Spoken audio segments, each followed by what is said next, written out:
আসসালামু আলাইকুম, আশা করি সকলে ভালো আছেন। তো অনেক দিন ভিডিও দেওয়া হয় না। তো আমি যেহেতু ঈদে বাড়ি গিয়েছিলাম, তো সেজন্য এখানে নেটের সমস্যা ছিল, শরীরটাও অসুস্থ ছিল, সেজন্য ভিডিও দিতে পারিনি, সেজন্য দুঃখিত। ভিডিও শুরুতে বলে নিচ্ছি।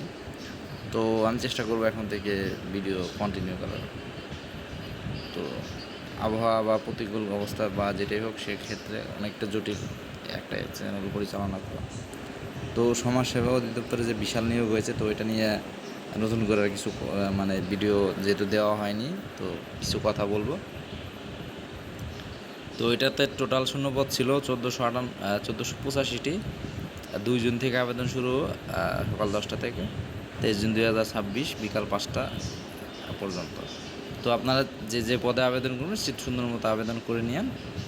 তো এখানে বিভিন্ন পদ রয়েছে, তো আমি এখানে বিস্তারিত গেলাম না। তবে অফিস সহায়ক আর ইউনিয়ন সমাজকর্মী, এটাতে দুই পদে বেশি নিয়োগ হবে। তবে ইউনিয়ন সমাজকর্মী তো আমাদের আগে আবেদন করা ছিল, সেজন্য নতুন করে আবেদন যারা করেছিলেন তাদের করা লাগবে না। তো নতুন আগে যারা করেননি তো তারা করতে পারবেন। আর অফিস সহায়কে প্রচুর শূন্যপদ রয়েছে, তো অফিস সহায়কে অনেক আবেদন করবে, এটা স্বাভাবিক বিষয়। তবে সব কিছুর মূলে একই বিষয়টা হচ্ছে যে আপনারা মোটামুটি এই পদগুলো যাই দেখেন, মোটামুটি পরীক্ষা ভালো না করতে পারলে শুধু এত হ্যাসল নেওয়ার পর, তো আপনারা একটা কাজ করতে পারেন, প্রস্তুতি আর যাদের নেই তারা প্রস্তুতি এখন থেকেও নিতে পারেন। আর যাদের আছে তারা একটু নিজেকে যাচাই করার জন্য লাইভে বা অন্য জায়গায় এমসিকিউ মডেল টেস্ট দিতে পারেন। তো এইটুকুই বলবো যে এই নিয়োগগুলো আসলে খুবই সেন্সিটিভ, বা যেটাই বলে বাংলাদেশে যে একটা চাকরি আপনার জীবন বদলে দিতে পারে।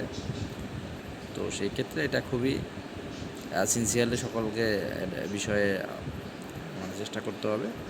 তো মোটামুটি ভালোভাবে প্রস্তুতি ছাড়া পরীক্ষায় আসলে খুব বেশি কিছু করা যায় না। তো আপনারা ভালো করে চেষ্টা করেন প্রস্তুতি নিয়ে।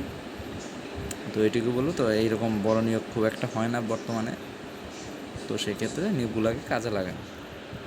তো এইটুকুই বলবো। সকলে আমার জন্য দোয়া করবেন, আর সকলের জন্য শুভকামনা রইল।